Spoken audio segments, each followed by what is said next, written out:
with you. You can easily find somebody else, just like that other person can find somebody else. You shouldn't be with that person because you need that person. That person needs you. All right. You should be with that person because you chose to be with that person, and that person chose to be with you. I don't think anyone knew that there was a baby Steve Harvey inside of Musiq Soulchild. Wow. I don't think anybody knew. I'm just talking about things. I have way too many conversations with people on any level, under any circumstance in the relationship spectrum. It whether it's just starting or whether people are married or divorced and then married again. I've had so many conversations. So I'm an observer, and I like to always gain an objective perspective according to what it is, not because of the way that I personally feel about it that way. Right. Whenever I'm talking about it objectively. And 1 + 2 = 3. Don't get mad at the answer. Right. Get mad at the way that your price like it. Well, let me just say it's this. True. It is. And let me just say this. I appreciate you for taking out the time to share this information with me. No problem. Ladies, go out and buy everybody. Go out Please. and buy the brother's new album. Yeah. What's the name of the album? Music and the Magic. And the new single is? Actually, the new single is called Yes. Yes. Yes. So I want everybody to say yes to Musiq Soulchild. I really appreciate you, brother, for sharing that information. Nobody expected the time, man. Hey. I appreciate this. Hey, like I said, in this first song, anything, you can ask me anything. I will tell you everything. Just ask me. Don't assume. Don't speculate. I'm a very quiet and a question, I will give you the answer. Man, Musiq Soulchild in the building, 100% authentic heat. Yeah. We're about to take a quick break. This is ZoWilliams, the voice of reason, Foxxhole Radio. When we come back, we're going to get into the teeth of our topic, who rapes the rapist? A sobering look into what it takes to recover from rape. I'm telling you, it's going to be crazy. 855-FOX-9898. ZoWilliams, I'll be back. Ladies and gentlemen, Zometheus Rising back in the building. Tonight's topic, another heater. I keep telling y'all, I got thousands of topics, and they're designed to uplift, educate, and entertain. Although tonight's topic may not entertain. It's going to educate and uplift, though. Who rapes the rapist? A sobering look into what it takes to recover from sexual assault. It happens all the time. I'm sure you guys got the stats on how often it happens. I mean, every 30 seconds, somebody is being sexually assaulted. What are the definitions, right? The definitions vary from state to state. The definitions vary legally. Who rapes the rapist? What do I mean by that question? Well, when somebody is raped, their power is taken from them. So how do you rape the rapist? Simply by regaining your power, right? They take it because it's about dominance.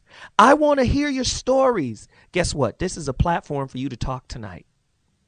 I ain't going to tell you I ain't going to say your real name, but you can call me because silence has prevented a lot of people who have gone through this from speaking. Let me just do this really quickly before I get into my guests. It's very important that you guys tune into the Foxhole on Sirius XM 98 on Mondays to catch the Corey Holcomb Show, 5150, every Monday, 10 p.m. Eastern Standard Time, 7 p.m. Pacific Standard Time, live from Foxhole Live in downtown Los Angeles. It's really fly. Corey and Darlene have more fun than the law should allow, and it's never a dull moment with Corey Holcomb. I'm telling you, I'm a fan. I go down there and I just sit and listen all the time. But now that I've done that, now that I've promoted my brother on the Foxhole, let's get back to the topic. I need you guys to call me at 855-FOX-9898. Now, if you don't know what Fox means, it's 369-9898. 855-369-9898. Once again, the topic is, before I introduce my guest, who rapes the rapist? A sobering look into what it takes to recover from rape. Now, I got a brother on the phone, friend of mine. He was on the Foxhole many years ago. And now he's back. He's grown. He's evolved. He went through some trouble, but he got through it.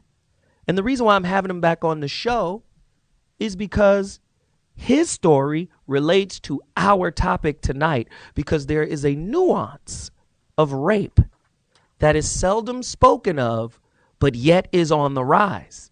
And that's false accusations.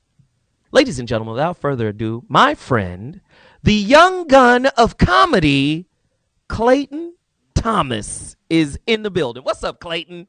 What's up, brother? How's everything, man? Woo, my goodness, brother. I'm glad you made it back from oblivion. How did you do it? How did you do it? A black man in America on TV, handcuffed in front of a judge, and you made it out. Yeah. Tell us about your story and how you overcame. All right, man. Well, to really get into it, man, the first thing, just as a lot of entertainers go on the road and male entertainers go on the road, you meet women from time to time and, whatever happens, happens. But in my particular scenario, I ended up getting into a situation where I was accused of something that I didn't do, which was the rape thing. And to be actually correct about it, it was date rape. I was accused of slipping a girl some drugs and getting her drunk and everything. And everybody who knows me already knows my background. One, I don't drink, I don't smoke. I was raised by all women. So it's like I have women in my family who've been through that. So that's something that I take very, very serious. So being in that kind of scenario, imagine, without going too graphic into detail, that you have an incredible night with a person. It ends with smiles, hugs, and kisses, and the next day you get a call from a sheriff talking about that you did something that you didn't do. So from that point, on suspicion, you get arrested, and without just being arrested, you get your name slandered across everything, because any news is big news to somebody. So my name on internet and magazines, it ended up getting picked up by MSNBC and something to this day. Hey, listen, Clayton, I saw you. Yeah. I saw you. And you was even funny in court with your hands. Hey, Your Honor, I ain't going nowhere. I ain't got no money. I ain't leaving. That's funny. But here's the thing, man, because this is, I just turned 25, man. So it's like I've never been in trouble with the law. My mother is a social worker. I've been surrounded by people in my family that work for the law my entire life. So that's why it's been so much harder to get in trouble or to see how things are like that on the other end of it, knowing how you'll get treated and discriminated against no matter what when it's someone's word against yours. So to fast forward, man, after being in the situation, this completely almost ruined my career. I can't even say almost, man. Like, if it wasn't for God, I can honestly be honest, because there's no way that what happened was supposed to even be solved or fixed, because they'd already made their mind up on me being this horrible person or horrible guy. And, of course, when you're getting scrutinized, every woman that you've ever had a bad date with is going to say something. Like, even if you had an argument with a woman, oh, yeah, I think it, blah, blah, blah, and that's how things go. So to fast forward, man, I ended up being completely vindicated. There were no charges formed against me. I actually, just because I knew I was doing your show, of course, I was nervous about it because I had been pretty much laying low as far as public eye, because I didn't want anything to come up about me or anything to be added against what was going on with me.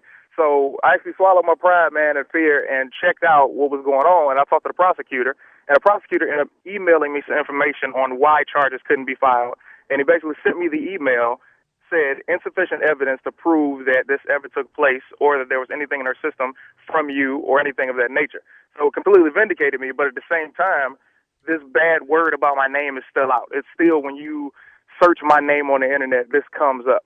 You know what I mean? Something that I had, all my shows were canceled. I was supposed to do a church, and the church canceled on me. I said, of all the places to back out on doing a show with somebody, the church backed out. The place was never supposed to judge anybody. And I never took it personal, because if I was on the other end and seeing somebody, what would I think? But at the same time, man, God is an incredible dude. It was a blessing to even be asked to do this show and to find out that information to further go on with my life, man. And this is not something that I ever joke about or even bring up, because there's so many women who've been through this painful situation. I wouldn't wish that on anybody. But on the same hand, the women who've actually been through this, they should always feel that, number one, it's never their fault. And in the same breath, these women who've actually been through something are completely disrespected when a woman says that she has been through it and hasn't been through it, and takes pain and so much makes a mockery of it, as a matter of fact.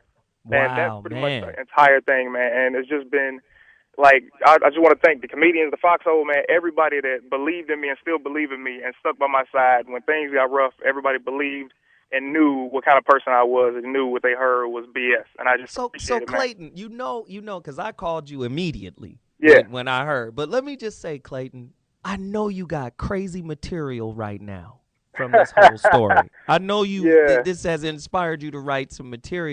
because you got to get it out of you. Who Rapes the Rapist? A sobering look into what it takes to recover from rape. ZoWilliams, voice of reason. Clayton, I appreciate you, brother. Man, seriously, I wish you success in your career, and thank you for taking out the time to share with me, man. Thank you, man. I really appreciate it, man. All right, now, go out there and kill him, brother. I'll talk to you in a little bit. All right, bro. Now, before I go to break, let me hit you guys in the head with a little stat here. Police, and this is the effects of false rape. You know, police treat sexual, assault accusers really badly, much worse than lawyers do, much worse than the courtroom does. Just right off the top, the assumption is they actually did it. But again, it's a fine line, because when a woman says somebody, when she says no, and then regardless of what her intent was, we got to take that. I think they have to take that serious. Now, how serious they take it, to the point of police brutality, that's another show. That's another argument. But these guys, whoever gets accused of rape, they get treated really, really bad. And another stat we have here, which is very, very interesting, Eugene Cannon, basically famously found that 41% or perhaps even 50% of rapes reported to police are false. Now, a lot of people will argue that, because you'll hear another stat that says less than 2% of women actually, report that they've actually been raped. Those people I want to hear from tonight, because part of the healing process is talking about it. There's somebody out there who's held it in for many, many years. And I want you to get an opportunity to share your story and get it off you. 855-FOX-9898. That's 855-369-9898. Who Rapes the Rapist? A sobering look into what it takes to recover from rape. ZoWilliams, voice of reason. I'll be back in a few seconds. Peace. Ladies and gentlemen, ZoWilliams back in the building. Tonight's topic is a sobering one, but a much needed one. If you don't know what I'm talking about, who rapes the rapist? A sobering look into what it takes to recover from rape. The rapist is hell-bent on taking someone's power, right? How do you get your power back? How do you get your self-worth back? How do you get your self-esteem back? And when you do that, you have nullified what the rapist has taken from you through that violent and traumatic act. That's what the topic is about tonight. You've got to call me. I know somebody out there is suffering and has been suffering for many years. You compartmentalized it. You put it out of your mind. I need you to talk to me right now. Get it out of you. Don't let that cancer just sit in there and wear on you, because it's happening. 855-369-9898. Let me give you the definition of rape. Late 14th century, it means seize the prey, take by force. How do you seize the weakness within you and take back by force your self-worth, your self-esteem? Somebody call me right now, 855-369-9898. Now, with that said, I got to tell you guys to do this. It's important, because we're one big family here at the Foxxhole. I want you guys to listen to the Jamie Foxx Show every Friday at 5 p.m. Eastern, 2 p.m. Pacific Standard Time. Listen, it's a ball. Celebrities all the time. Of course, with my homeboy as the host, Johnny Mac, Louis Dix, and Brandi McGee. Only here on Foxxhole, Sirius XM 98. So let me do this really quickly before I introduce my second set of guests. I got to hit you guys with a question. I love questions. Is alcohol a date rape drug? That's very heavy. What effects do date rape drugs have on the body? Right? And what are the different kinds of date rape drugs? Somebody call me right now, 855-369-9898. Do you know someone who became promiscuous or even more hypersexual after being raped? That happens a lot of times. Sometimes somebody get raped and they get opened up to a whole new situation, and they don't know how they feel about themselves. They don't know what their identity is. They don't know, it feels good, but they feel wrong, right? Low self-esteem. It's a whole situation. How does sexual dysfunction and promiscuity factor in to the life of someone who's endured being raped? Sometimes people close off and don't want sex, don't want to be touched, and if you might think you being romantic, and they might see that as an attack because they haven't dealt with it. 855-369-9898. How does post-traumatic stress disorder affect someone who's been raped? It's a cold situation. I got 60 questions. I can't ask them all, but I need you to get to your phone line, 855-369-9898. Let me do this. We have an interesting guest on the phone right now. What's my brother's name who's on the phone with us right now? This guy hit me on Twitter, and I think he's pro male rights. He's he came at me and was like, Zo, are you a rape advocate? Because again, I guess he's a little, upset that a lot of times a lot of innocent cats, right, get pulled into a system because of the assumption of rape. So, brother seems to be a cool dude. I'm about to bring him on. His name is Stephen Goforth. Very interesting dude. Stephen, are you with me? I am here with you, Zo. Man, this is a cold situation. I need you to be just a little bit patient, and then I'm going to ask you a few more questions because we have to bring in another guest. You're going to be on with her. Great. She is a great author. She wrote a book, and again, ZoWilliams, I'm always reading everybody's book. I can't just bring you on without knowing what you're talking about. She wrote the book, Beyond Our Control, Restructuring Your Life After Sexual Assault. Very cold, sister. She's a life coach and life purpose coach. That's a new twist. She's a certified instructor. Just yell fire, self-defense. So that means if you really try to approach this sister, she's going to put hands on you. Do I have some empowerment, Zo? Wait, hold on, pimp. Hold on. I'm introducing somebody else. You got to show some patience. All right. All right. Thank you, brother. I appreciate it. Now, back to my wonderful introduction of the sister who's on the phone with us right now. She has a certificate in pastoral care to women at Western Seminary. She has a certificate in lay counseling, Good Samaritan Ministries. She's a cold piece of work. Let me just bring her in right now. Layla Ray Summerfield. What's up? Welcome to the Voice of Reason. Hi, Zo. How are you? I am well. Talk to me. I was laughing when you said that if somebody tries to lay hands on me now, watch out. That's going to happen, right? You're going to put hands on them, correct? I can keep from it. I really appreciate one of the nice you. Things about women, you were talking about building up their self-esteem and things like that. This really helps to empower them and give them self-confidence and a little dignity. Wow. I really appreciate you sharing your time with us tonight. Really quickly, I want you all to go to the National Sexual Assault Hotline if you are in trouble. That's 800-656-HOPE. National Sexual Assault Hotline. Let's get into the conversation. Layla, let me ask you a quick question. What is a rape disease? Oh, what is a rape? What is a rape disease? What does rape mean? No, your questions here. I have your questions that you submitted to me, sweetie. It says, is rape a disease? That is the question. Which one is it? That is the question. Is rape a disease? Oh yes. No. It is not a disease. A lot of people seem to think it's a mental... It is intentional, and it's evil, and our liberal society just turns a blind eye. So it really is not a disease. I've heard somebody make a remark like that one time. So are you saying people who rape can't change? They're just locked into that mentality? Okay, some of them can if they're teachable.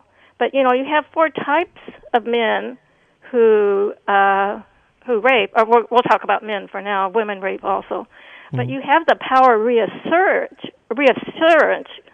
and that is the person who's just looking for some, he always feels rejected and he needs, I need a little reassurance here. That person can be treated if he wants to change.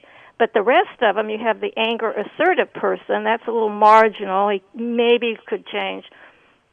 And also the anger retaliatory person who is a little marginal. And then, of course, you have your criminal sexual sadist, and there's no treatment for him. Wow.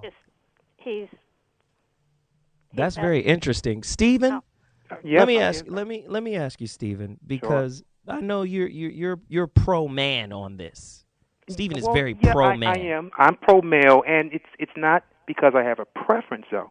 It's because men seem to be the ones that are really on the bad side of the stick when it comes to how how government forces, agencies, both feminine and non-feminine agencies, usurp the power that women can generate because of this issue, and they use that to do all types of things to men that men just simply don't have a voice about. I like the way that the woman on the opposite side of me, the way she approached it, because I saw and I heard a sense of fairness in her voice that, quite frankly, just subdued me. Did you hear the same thing? She sounds real fair in her approach to her analyzation of the problem. Yes, but my question to you is, do you feel like rape isn't an issue? I think the entertainment industry, the imagery that we see, I don't know how I felt when I saw Nellie's video. I just don't know what happened to me when I saw the video. Me when I saw the Duke lacrosse thing go down. I understand. I want to answer your question. It's not a simple question. And if you're going to ask it on the lines of feelings, okay, yeah, emotionally, no, I don't like rape in any form or fashion, especially if you're 18 or under. But are you saying? Let me just ask you this: are you saying that women are utilizing the sympathies that come along with rape to take advantage of the system? I'm saying that the power that can be scraped judiciously and legislatively out of cases of rape is a treasure trove for those who like to harvest free money out of society. That's what I'm saying. Wow, that's a very interesting perspective. If you agree or disagree with Steve, call me right now, 855-369 Fox. 369-9898. That's the number. Layla, I've got another question for you because you have a lot of really good questions here. Could I just say one thing about what he said? I have to remind him that 98% of rapes are committed by men.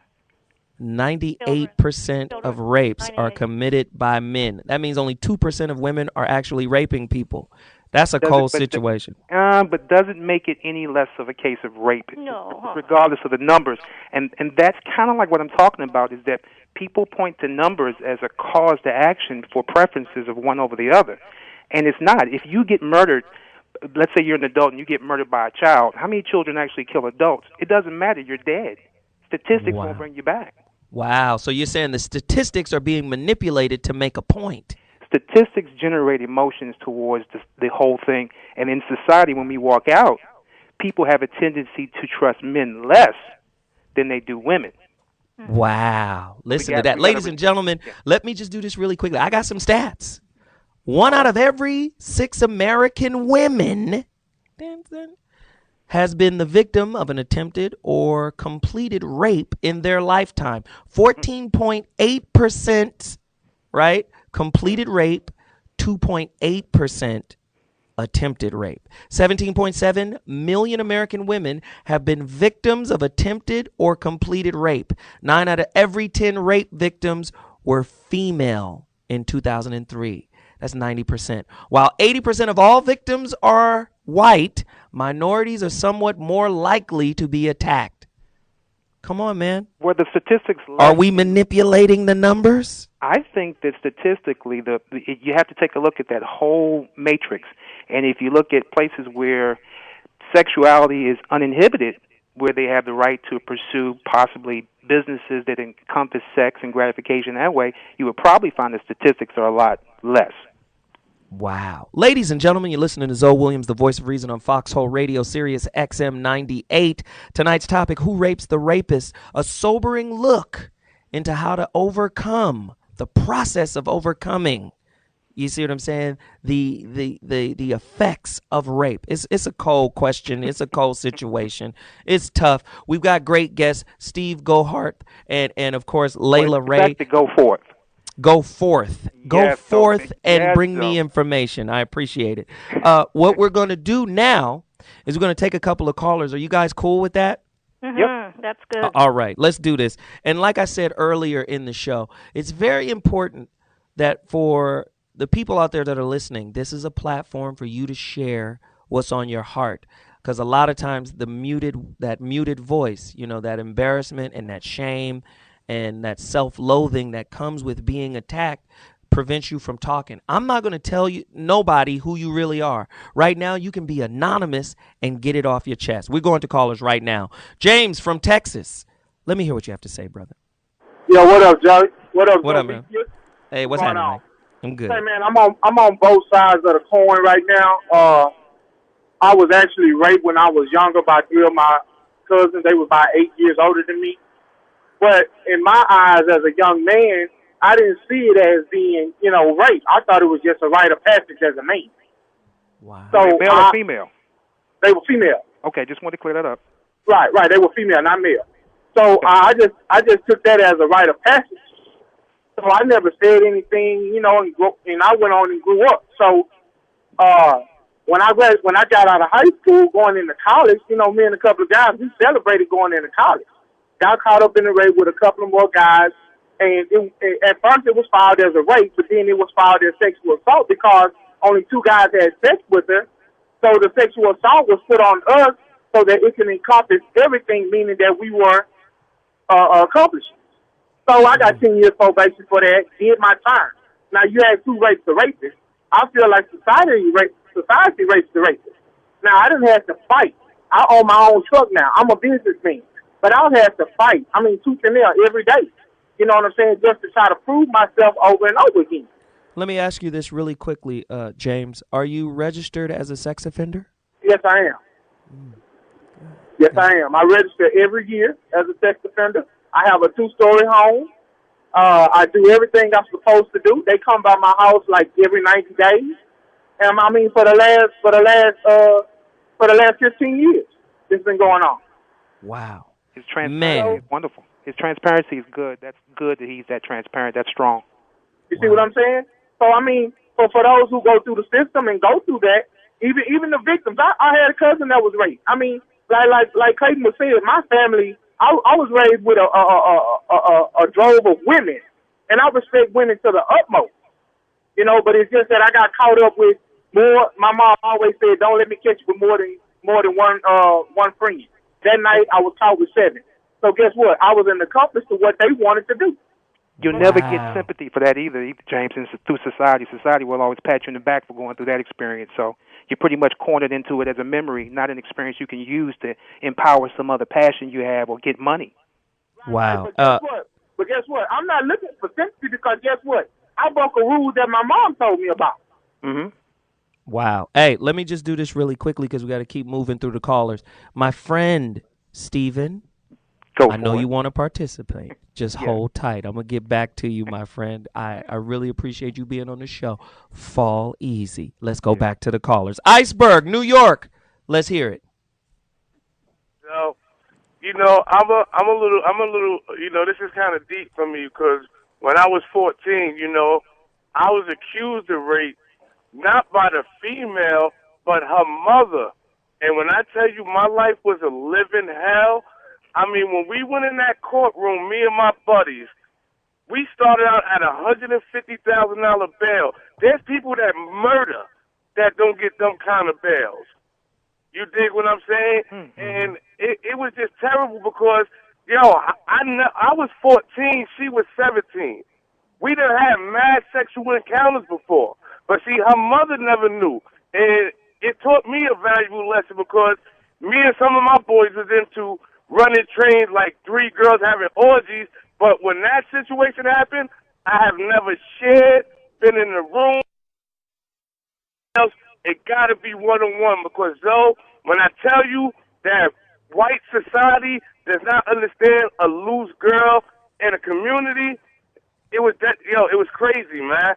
And to show you the funny way the system works, all my boys got probation. I had 3 other cases. I couldn't take probation. It was impossible. I wound up having to plead guilty and plead it down, but that shit trapped me off. I had to do a bid behind it. Wow. And I ain't never raped a woman in my life. That's just not, it's something I could never do to because no, it's no. That wasn't the situation with Zoe. a black man in a courtroom or any man, if a woman go in there crying, they not hearing nothing you got to say, bro. Wow. Man, Iceberg, I appreciate it. Let me ask you really quickly. Are you registered as a sexual offender? Nah, man, this is back in the early 80s, so thank God them rules didn't apply. But it's still, you know, your self-esteem, you know, to go in prison and have that label on you is rough, bro. Wow. You the lowest man on the totem pole. Just that, at least a motherfucker see this nigga ain't raped nobody. But, yo, it's terrible. Lucky, I got to plead down to some type of endangerment of welfare of a minor, but how about if I would have kept that first-degree rape charge on my head? Wow. Man, Iceberg, I appreciate the call, brother. That was heavy. Ladies and gentlemen, you're listening to ZoWilliams, the voice of reason. Like I said, I appreciate everybody who reaches out and shares their story. This platform is for you to share right now. Call me, 855-FOX-9898, 855-369-9898. The topic again, who rapes the rapist? A sobering look into what it takes to recover from rape. It's a cold show tonight. I'm going to callers when I come back. I'm going to my guest, none other than Layla Ray Sommerfield and Stephen Goforth. We're going to do this tonight. We're going to have fun. But before I go, let me just say this. You know, we mix it up every Friday and Saturday nights. We mix music and comedy with the world's best DJs. We're going to be making your party hotter on the Foxxhole Sirius XM 98. Trust me, the Foxxhole is getting better with every nanosecond that passes. But I want you to call me, 855-369-9898. I'll be taking a quick break, and I'll be back in 2 seconds.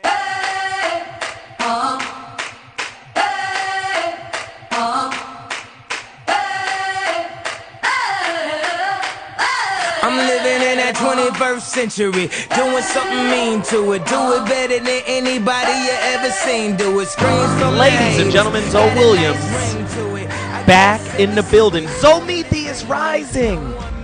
I'm trying to take us to the top. Everybody, every race, every culture, every creed, this is your platform to share your story. If you don't know what the topic is, it is yet another barn burner. You know what I do. I try to push the envelope. Who rapes the rapist? A sobering look into what it takes to recover from rape. 855-FOX-9898. 855-369-9898. It is hella, man. A lot of people have questions about rape. Is it about sex? Is it just about having sex? Is it just about getting off? Or is it about domination? Is it about control? Is it about power? Well, we have a couple of guests on the line. We have Stephen Goforth. He has his own little radio show, and I got love for the brother because he got at me straight up like, hey, I could talk about this. I said, well, let's get down. Let's get down. He's a smart dude. He has a lot of opinions on it, and he's pro-male. You know, he has a father's rights kind of bent, and I'm with him on that. You know, a lot of times the false accusation and the nebulous line of consent. What is consensual sex? What isn't consensual sex? Maybe you're 14 pumps in and then pump number 15, she says no. If you go for pump 15, are you now raping her? 855-369-9898 is that's the number to dial. Who rapes the rapist? We also have Leila Ray Sommerfield. She's the author of Beyond Our Control, Restructuring Your Life After Sexual Assault. She's a great guest, and let me just go to her after I read this quick stat. About 3% of American men, 1 out of every 33, have experienced an attempt or completed rape in their life. In 2003, 1 in every 10 rape victims were male. 2.78 million men in the United States have been victims of sexual assault or rape. 855-FOX-9898. Who rapes the rapist? Let's go into it right now. Layla, can I ask you a question? Is she there? Oh, I know you're there, honey. Let me just ask you this question really quickly. Is rape a crime of passion? It is a crime of power and control, and it is usually fueled by anger and violence. And the rapist is not sexually gratified, and it's a crime of power and control. They're angry. They're just want to get back, and this is their way to. It's their way to humiliate. We'll say women for now.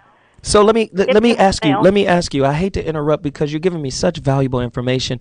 Is humiliation a turn on for the rapist? Well, the rapist wants to humiliate and terrify the victim, whether it's a male or a female. Mm-hmm. They want to terrify them and humiliate them, and so they use sex is their weapon. That is their weapon. Well, let me go ahead. Go ahead. Go ahead.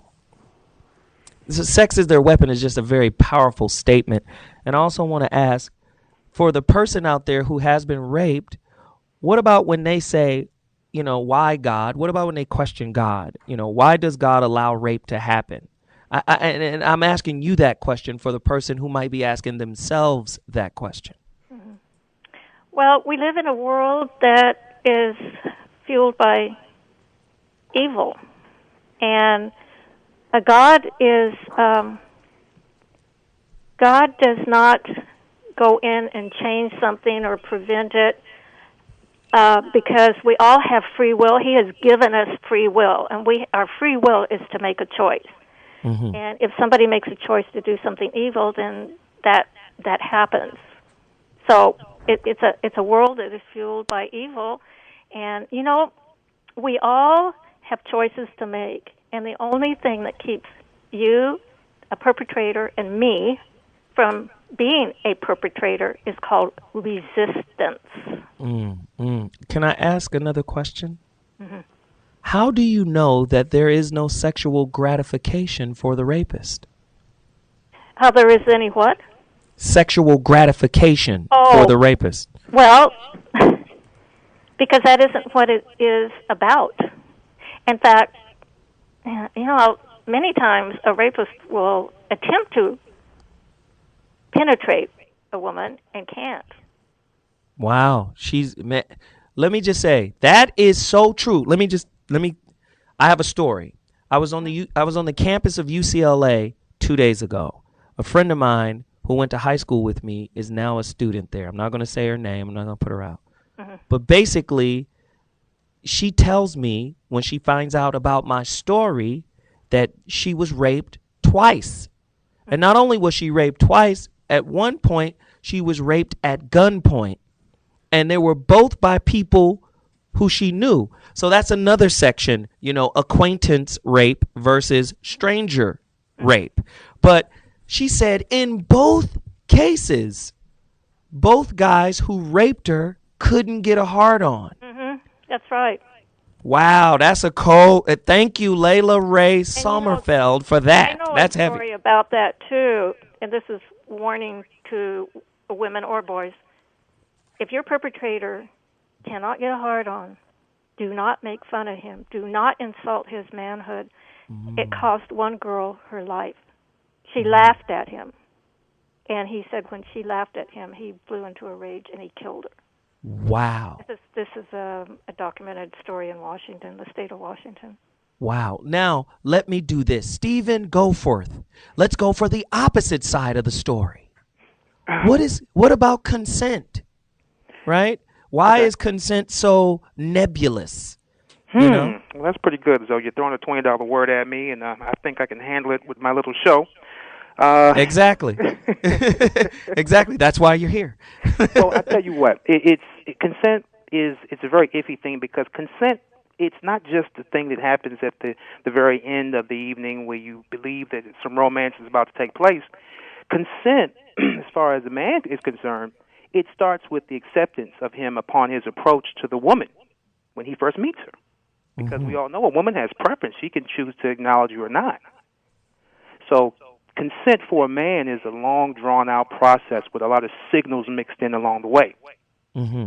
When the point of contact between the genitals, actually happens to a man, that's the end of the whole consent process, and he's 100% sure that he's met all the criteria. Everyone has a full stomach and they're full of drinks. Things have been satisfied, and it's time to reap the benefits of all of this acceptance that's been given. Smiles are everything is registering correctly. So for a man and a woman, consent, a little bit different. A woman looks at consent, possibly by the way they describe it, as there's no consent until there's a sexual act about to take place, and then there's the moment of penetration. Wow. Yeah. Totally different for a man and a woman.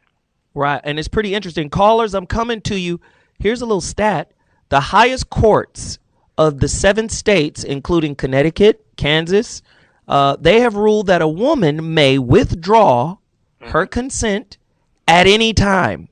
And even if the man doesn't stop, he is now committing rape. 855-369-9898. I'm going to callers really, really quickly. Let's do it. Second chance. VA, talk to me.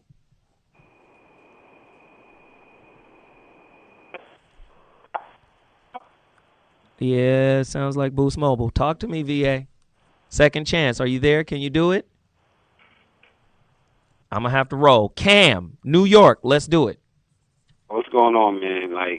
Like first of all, I'd like to thank, y'all for giving me a chance, and I also like to give y'all a big shout out. Y'all doing y'all thing. Continue doing what y'all do. But it's like, honestly, like, just sitting here listening to the show, it's like, it's two-sided, because at the end of the day, whether it's consented or not, like, for me, it happened when I was young. So, as far as consent, it was like, I thought that's what it was supposed to be happening, Like, my first encounter was through rape, molestation. So, I mean, after a while, you begin to think that that's a norm, But the more you hold it in, it kind of fucks you up, literally. Excuse me. No, really, man. like, speak on it, brother. It really like, it's like a mind altering thing, because it's like, do I go and like, see, with me, mine was a male, and it was a family member. But at the end of the day, it's like, I thought it was supposed to happen, and it kind of messed me up for a while, like, as I got older, because, like I said, I was like 8, 9 years old, and that continued on, and it's like, you gotta question your whole manhood, like. Well, that's what I was going to ask you, brother Cam, if I may.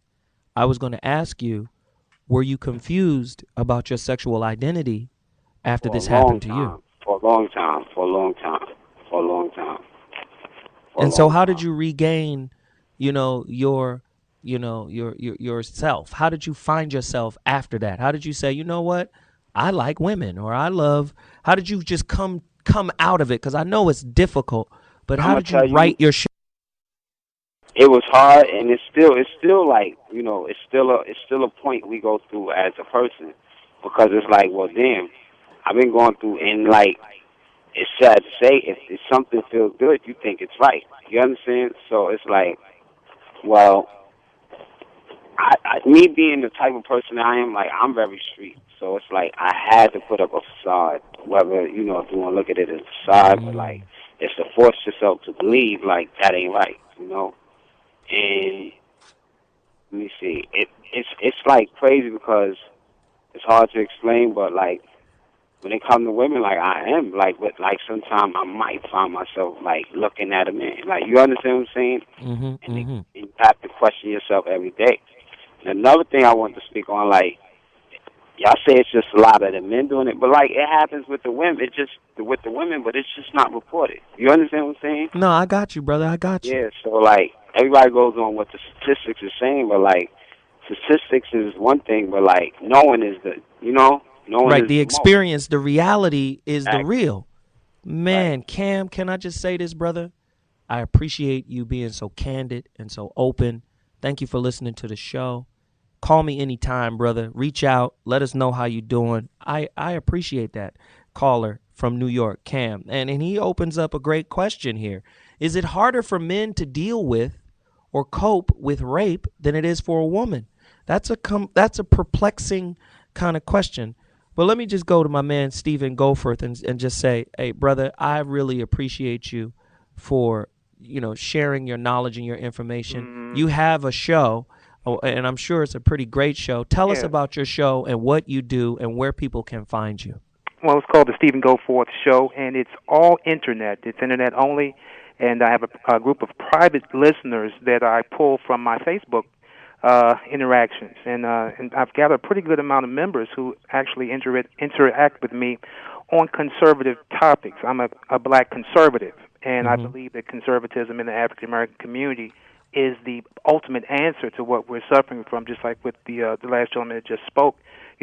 We deal with issues like that, but we deal with it from the parental side. So, again, it's the Stephen Goforth Show. I thank you for the opportunity for allowing me to come on. And anybody who wants to listen to the show can get a 48-hour free listener's pass. That's courtesy of this wonderful interview I've been able to participate in. Just go to StephenGoforth.com and click on the free banner for the 48-hour guest pass, and I'll let you in for 2 days. Thank you, brother. I appreciate you for showing up. Thank you, Zoe. It's a heavy show, man. Who rapes the rapist? I have another question. Can the confusion of consent lead to a rise in false accusations? You got to call me, 855-369-9898. What I'm going to do is take a break, and when I come back, I'm coming back with a live in-studio special guest, and I'm going to all my callers. I see y'all. But when I come back, I got a sister here who wants to share, who's held something for a minute. She's a friend of mine. We're going to talk about it. I'll see you in a minute. Biggie. This goes out to you. This goes out to you, and you, and you, Biggie, you.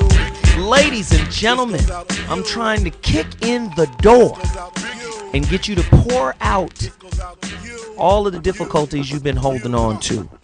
ZoWilliams, the voice of reason, Foxxhole Radio, Who Rapes the Rapist? A sobering look into the process of recovery from rape is our topic tonight. 855-369-9898. That's the number to dial. Listen, man, let me just tell you right now. The Foxxhole is the most innovative radio on planet Earth. We've got all types of shows. And when I say it's innovative, it's comedy, it's entertainment, it's informative, it's lifestyle, it's a bunch of stuff. We're a multifaceted movement. There's no other kind of radio like this on planet Earth. And point being, you can go from my show to, say, Cheryl Underwood. I want you to join her every Tuesday night at 10 p.m. Eastern Standard Time, 7 p.m. Pacific Standard Time. She covers politics, comedy, sex in the serious, and more. And like I said, it's, Sirius Foxxhole XM. This is what we do. Sirius XM 98. And she's incredible. Check her out on Tuesdays. It's the business. Now, let me just do this really quickly. I need to wrap a good friend of ours right now. I want everybody to go out and buy her book. It's very important that you guys get her book, Beyond Our Control, Restructuring Your Life After Sexual Assault. Her name is Layla Ray Sommerfeld, and she's incredible. She had very, very powerful information to give to us. Before she goes, though, Layla, can I ask you, where can people find your work? Where can people get your website, your books, all the stuff that you're doing to change lives? How can they catch up with you? Well, they can go to my website, which is www.leilaray.com, and I'll spell that, LeilaRae.com.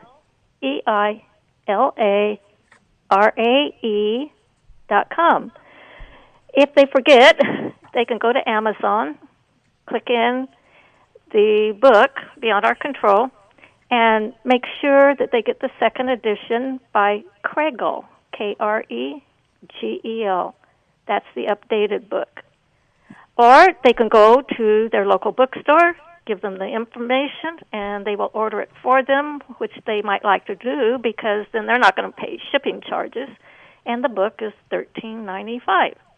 And wow. I would love to hear from anybody. They can go to my website, to my contact page, send me a note, give me their comments, and if they live locally, I would love to have them come to one of my classes, and if they live out of town, we can do some coaching through email.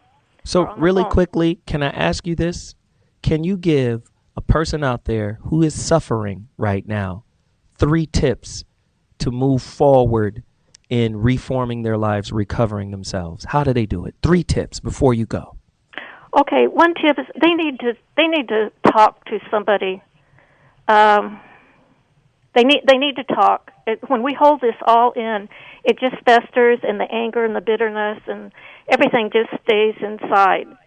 And they need to have somebody who is supportive. That doesn't have to be a professional person, but somebody who is supportive of them, will listen to them, and also help, guide them to get some professional help if they need it. Mm-hmm. And, of course, the other thing I would say is, to really pray about it, give it to God, and then God will direct them to getting help and help them find the peace that they deserve. And yes, rape survivors can recover and they can heal. It doesn't happen overnight, and sometimes it takes a long time, and other people move along quickly. But find somebody that you can talk to, and particularly if you can find a counseling group, they can call the Rape Crisis Centers. There's recovery classes, and of course they can also call the rape abuse. Go to the website for RAINN, RAINN.org, mm-hmm. and they can find some help there too. But get somebody to listen to your story, somebody that will be really supportive of you, and a friend or someone that can really come alongside. That was the problem in my life. I did not have a support group, so it took me a long time to recover. And the statistics prove that if you have a support group, you will recover much more quickly. Wow. Let me just say, you were awesome, an incredible guest. So are you. I appreciate you so much. Thank you very much for joining us here on The Voice of Reason, and I'll be looking for you in the future. Thanks again. Now to my in-studio guest. If you're just tuning in, who raped the rapist, right? Who rapes the rapist? A sobering look into what it takes to recover from sexual assault. And she was here on business doing some other stuff, and she sat in and she listened, and the show opened her up to share. Callers, stay with me. I'm coming to you. And it moved her to share a secret that she hasn't dealt with.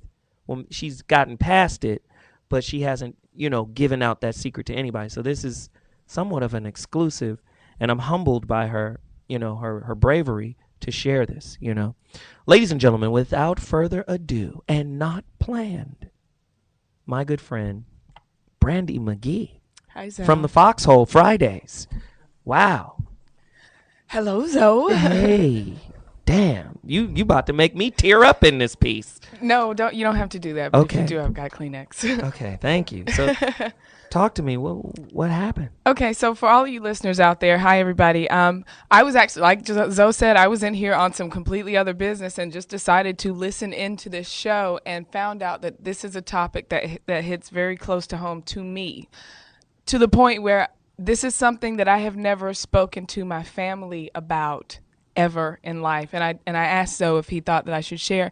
And I don't know, I just feel compelled to do it because I understand what it is. Mm-hmm. When I was 13 years old, I had never in my life ever had any sexual experience prior to. I think I just had my first boyfriend peck on the cheek sort of thing, maybe 2 or 3 months prior to that. I was sexually assaulted by a man who told me that he was 19 years old. And I never reported it. I never told my family. I was visiting an aunt out of town at the time, and in the care of her older teenager her older daughter who was 19. And she was hanging out with some guys that she had met the week or two prior, and I came up for a visit. I've not told my mother about this, so I'll deal with y'all later if y'all find out about it. But I understand what it's like to carry that around with you. I was I'll tell you briefly what I'm kind of, like I said, I wasn't planning this, so it's kind of, I don't know where to start. This is what happened. I was visiting my cousin. her parents were off at work like during the second shift, so all the evening hours, and I was hanging out with her. I was kind of in her care. I was 13. It was my first time ever even being out of town, and she was hanging out with some guys. So it was like a guy and his cousin would come over and visit and hang out, and we'd go to the movies and all that sort of thing. My cousin was actually dating one of them, and they would kind of hang out the whole evening when her mother was away. And my cousin, who was dating the guy, you know, they would kind of go off and do the thing that older teenagers do. And I was then left with this other guy in the TV room. Mm-hmm. And, you know, he came on to me, and I was, you know, kind of, I think there was a part of me that wanted to feel grown up because I was 13 and everybody else was around 20.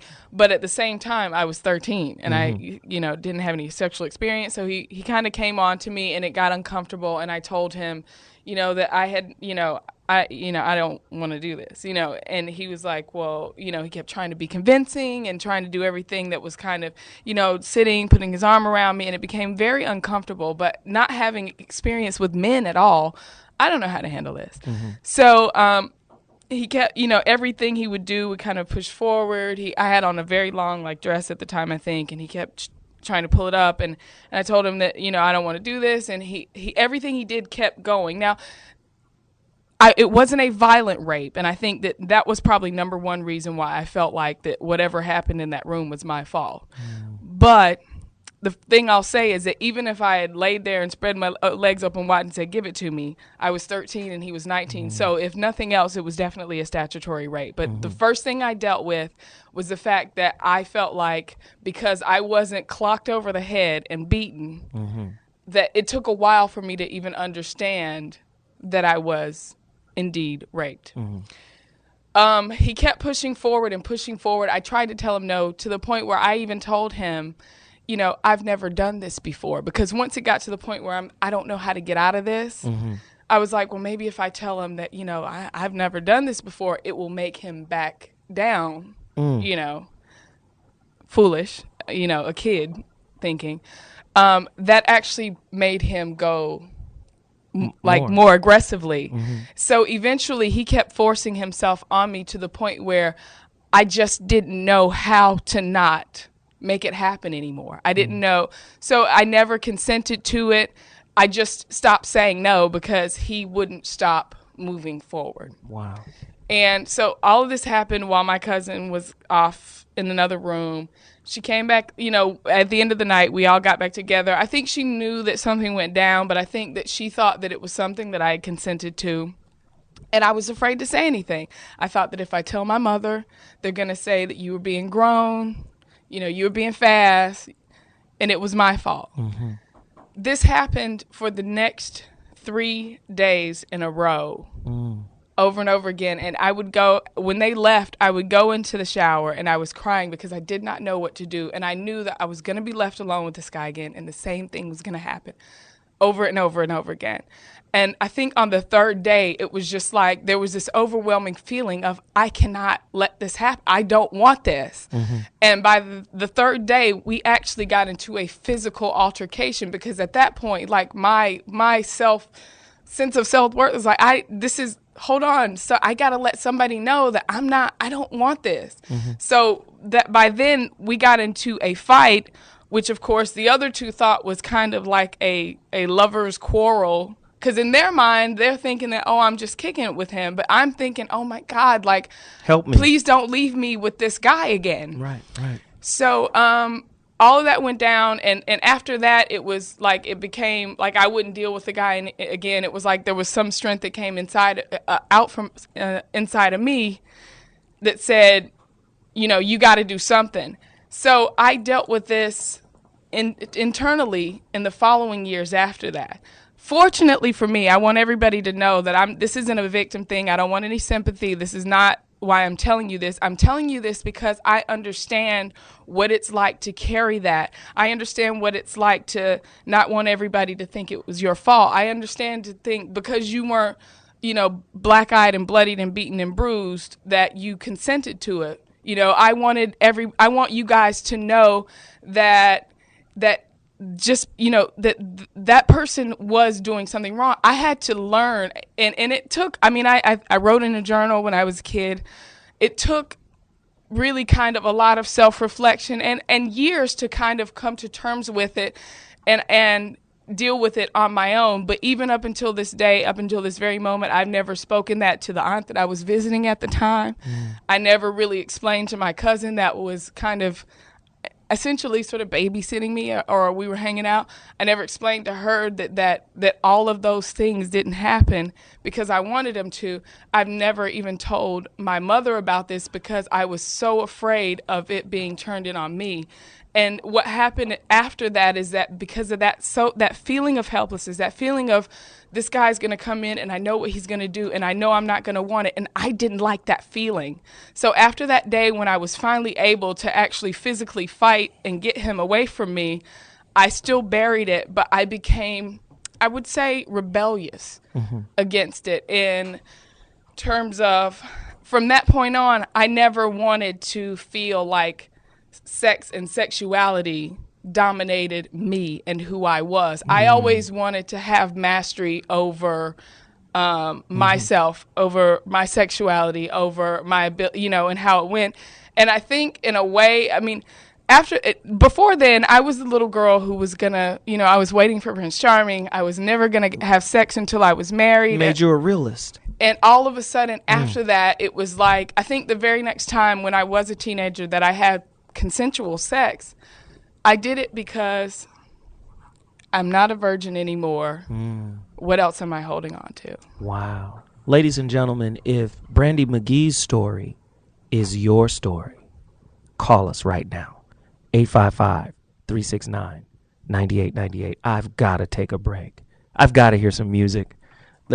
We need a beautiful record right now. Can we get Stevie Wonder's A Ribbon in the Sky? We need something to lift us back up. We need some kind of musical break. And when I come back, I promise you, I'm going to get to my callers and my next guest who is going to teach us how to heal. Let me just say, I am humbled by you, Brandi. You are a different human being to me today because you did something that most women are afraid to do in the face of that kind of trauma. And that's the only reason why I'm talking about it right now, because I understand that, and I don't want women to be afraid to. I don't want you to be afraid to find someone to talk to if you need to, or find some way to deal with that so that you can become healthy, because it is something that, even though I feel like I dealt with it in a way that was healthy for me, it's not something that is a burden on my life. I don't think it damaged me, so I do want to make that clear. But I do know that it took a while, a long time of self-reflection and trying to kind of understand what happened as a kid to me and how that affected my own personal journey. And if you want to give me a call, give me a call at 855-369-9898 so that we can talk about this and share your story. Share it with Brandi. If you don't want to talk to me, please share your story with her. She's here with me right now. ZoWilliams, Voice of Reason, Foxxhole Radio. It's a crazy show today, but let's do it. I'll be right back to talk to you. If you're just tuning in, you've missed the show of the year. Voice of Reason, Foxxhole Radio, Sirius XM 98. 855-369-9898 is the number to dial. Tonight's topic: who rapes the rapist? How do you rip your power back from one who took it from you? How do you get your self-worth back? That's what this topic is about. The process of recovering. We have a special guest, Brandi McGee. She's going to sit in for the rest of the show. We also have an author getting ready to come on. I'm about to intro her, but before I do, more questions. How does gender, class, and race factor into the believability of the victim claiming sexual assault? True or false? Is it harder to believe claims of rape from, say, a porn star, a prostitute, some escort, or maybe a gold digger? The judges, if they'll label you with a stereotype, well, she was loose anyway, so she probably asked for it, is the connotation that is connected to those terms. Does rape have more impact on a virgin than it does with someone who is more sexually experienced? What happens if you're raped and you have an orgasm and it feels good to you. How do you process that? This is a cold show, man. This is a cold show. Get to my Twitter page at ZoWilliams or at Foxxhole to share your insight or your answers to those. And go to my website, www.ZoWilliams.com. And also, very important, I want you guys to become more familiar with what we do here at the Foxxhole. Again, we have mixed shows. We got, check this out. Every Monday night, it's the Foxxhole Live, hosted by none other than my good friend Mark Curry at midnight Eastern Standard Time or 9 p.m. Pacific Standard Time. Of course, it's at the Conga Room in downtown Los Angeles at LA Live. Come join us and catch us at the Foxxhole, Sirius XM 98. Let me just do this really quickly because I want to get to my callers as well. We had Lowlife on the line. I want to bring him in. Normally, he doesn't call this show, but I want to bring him in after I introduced, my next guest. But she has what we want, and that is steps and solutions to recover. Let me just give you a quick breakdown. Her name is Africana Madonna, and it's very important that you guys listen deeply to what she has to say because she has a unique take. Barbara Betha, MAPTRLACAT. She got all type of letters behind her name. She is the first African-American registered poetry therapist certified through the National Association of Poetry Therapy, NAPT, and licensed by the state of New York. Barbara Betha is the current president of NAPT. Miss Betha is employed by Woodhull Medical and Mental Health Center, so she's no joke, working on the inpatient units in the Department of Psychiatry. Miss Betha is a certified rape counselor advocate with Mount Sinai Hospital's Sexual Assault and Violence Intervention Program. SAVVY is what it's called. Miss Betha, also known as the Africana Madonna, poetess, released a poetry CD entitled Like Manna for the Soul and co-authored a book entitled Writing Away the Demons. Let me just say, come on in. People are waiting for your valued information. How do we heal? How do we rape the rapist? How do we take back from him what they have taken from others? Talk to me, sister. Hey, good evening, and how are you?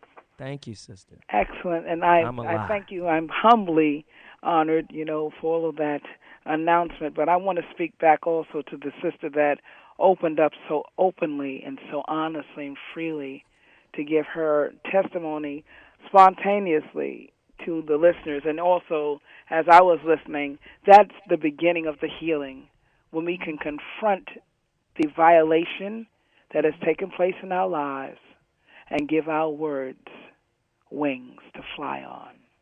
That's what she did. She entered into freeing her voice and taking back her choice and her will over the violation.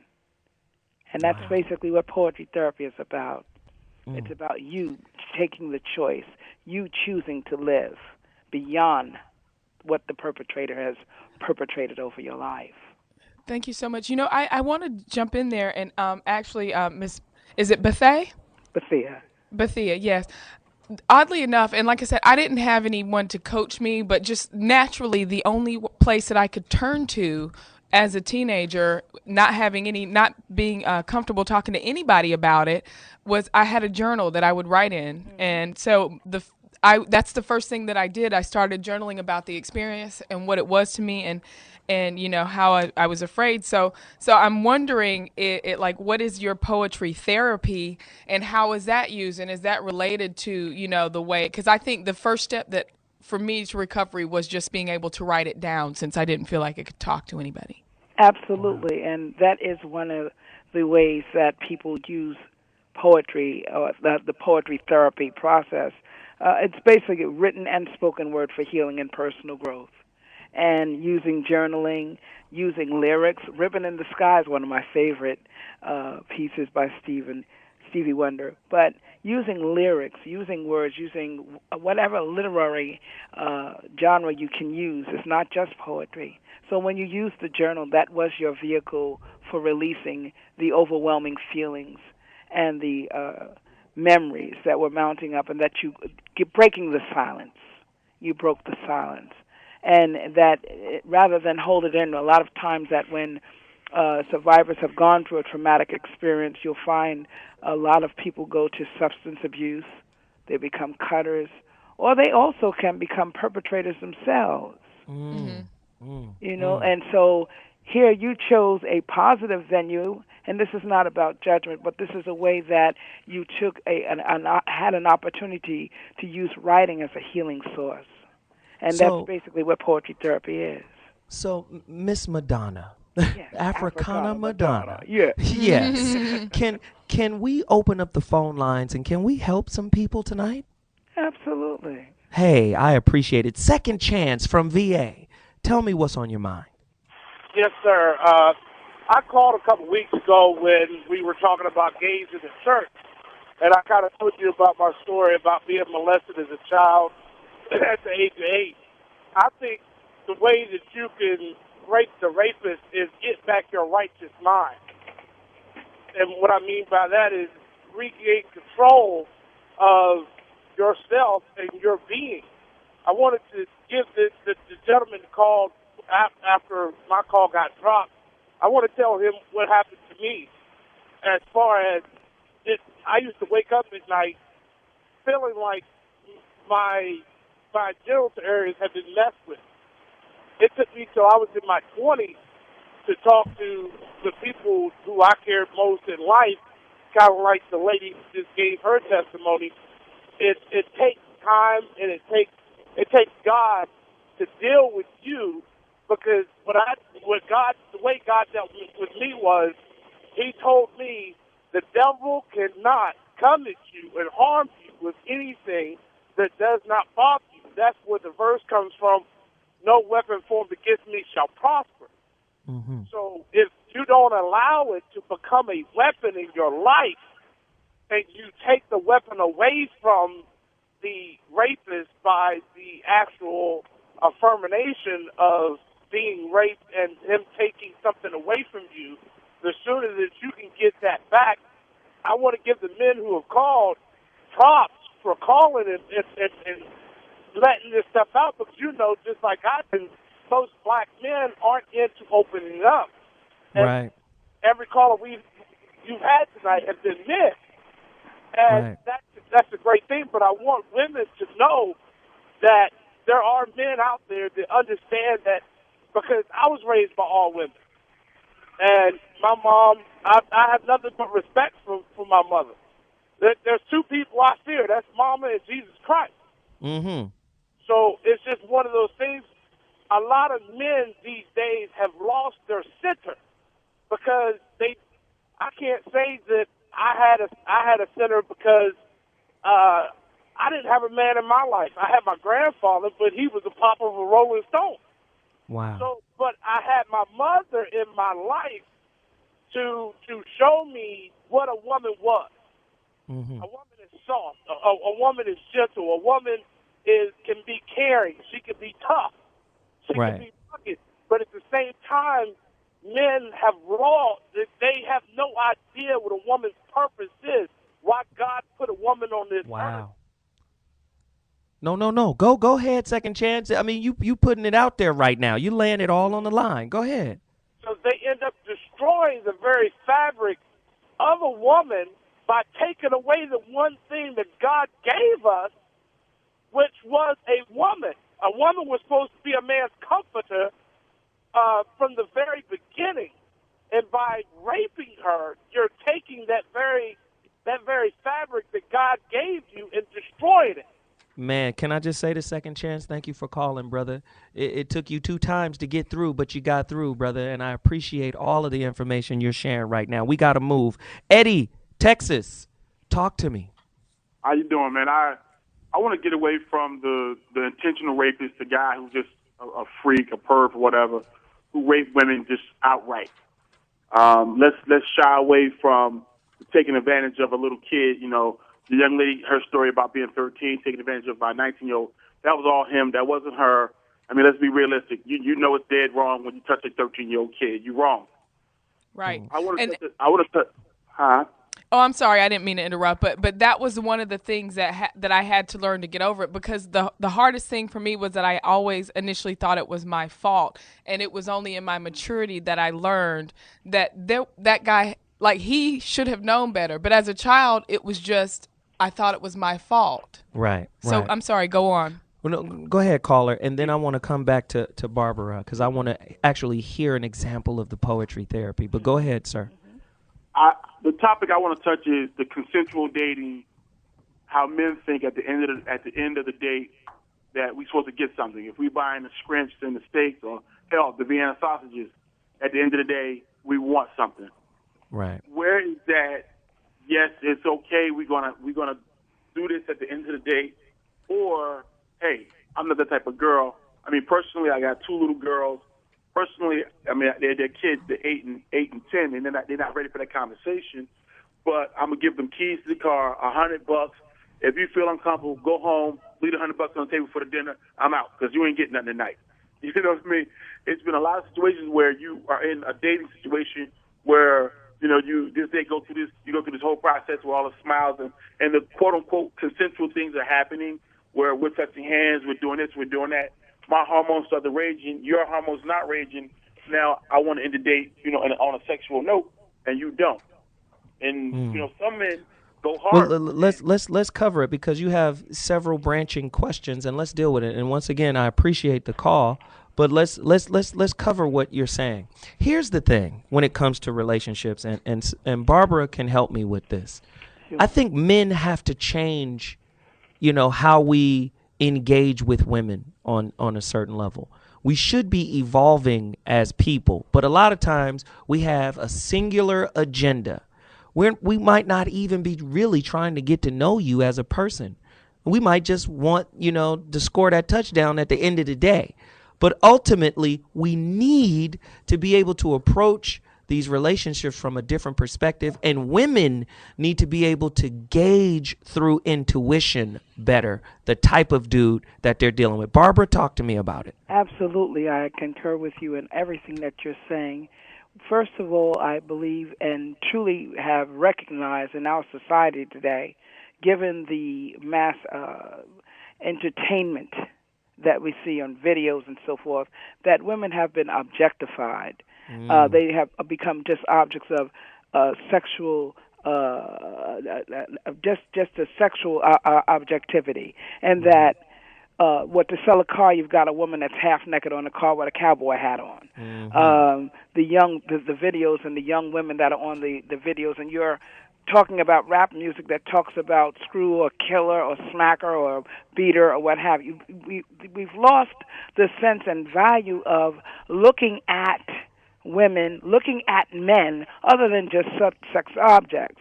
Now, understanding something which is more important, sex is a beautiful thing. It's a wonderful thing. It's healthy. It's a natural drive.